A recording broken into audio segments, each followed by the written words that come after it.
Let us remember the strength and resilience of those who came before us, forging a path through adversity with hope and... The dusty road shimmered under the golden Texas sun as wagons rolled by, creaking with the weight of harvest goods and weary travelers. In the middle of it all, a young woman named Clara stood silent, her hands bound by the rough twine of circumstance rather than rope.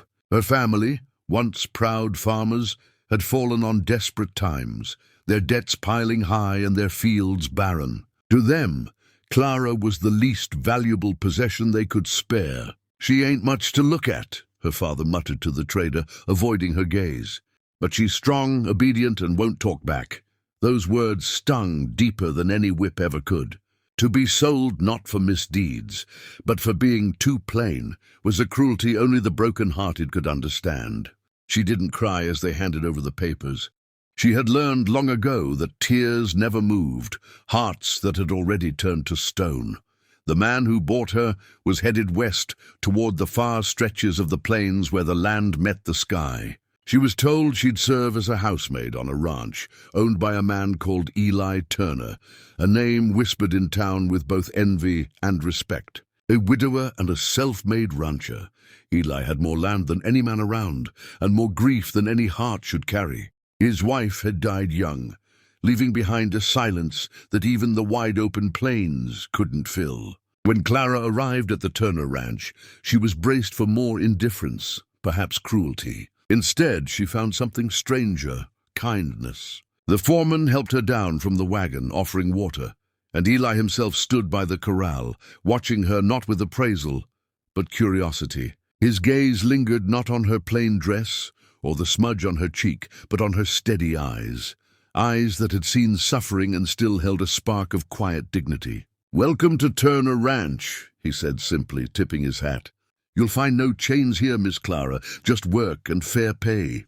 That night, as she scrubbed the kitchen floor and listened to the distant whinny of horses under the starlit sky, something inside her shifted. For the first time in years, she wasn't being used. She was being trusted. Days turned into weeks, and though Clara spoke little, her hands spoke volumes. She mended torn shirts with perfect stitches, fed orphaned foals, and brought warmth to a house that had forgotten what laughter sounded like. Eli began to notice her quiet presence more than he cared to admit. She had a way of calming storms, not just in the weathered wood of his home, but in his heart. One evening, after a long day of branding cattle, Eli found her reading by the firelight, her hair catching the glow like strands of honey. He chuckled softly. "Most folks out here prefer gossip over books," he said. Clara smiled faintly without looking up. "Books don't judge you for what you look like," she replied. That single sentence stayed with him long after the fire died out. Word spread in the nearby town about the plain girl living at the Turner Ranch.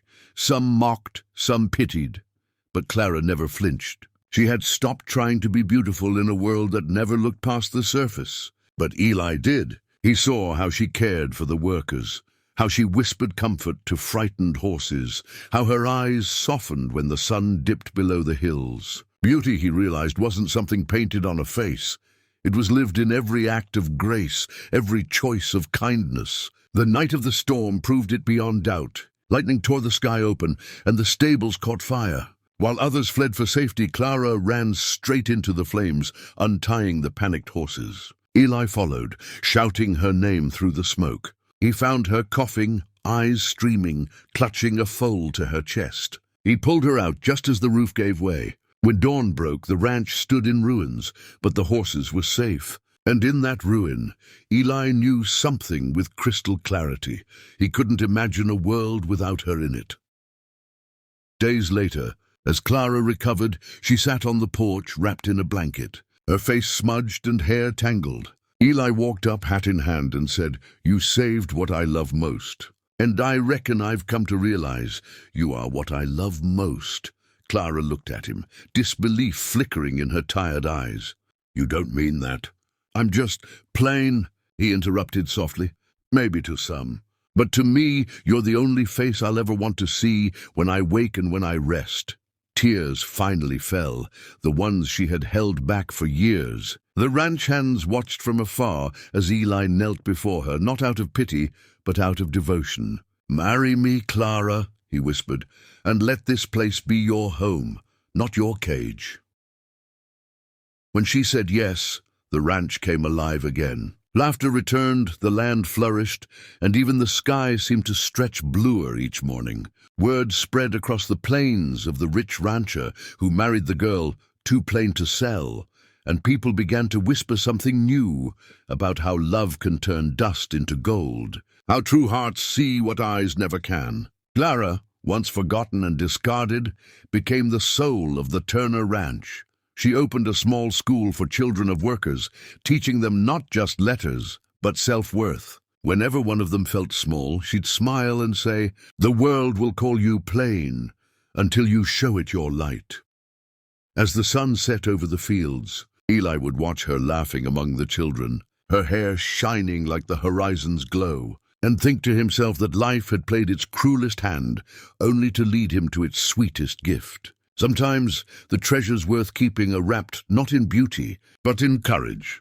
If this story touched your heart, remember, every soul has worth, every heart has a light, and love sees what the world cannot. And to subscribe to the channel for more powerful, emotional stories like this, where pain turns to purpose and every ending brings hope anew.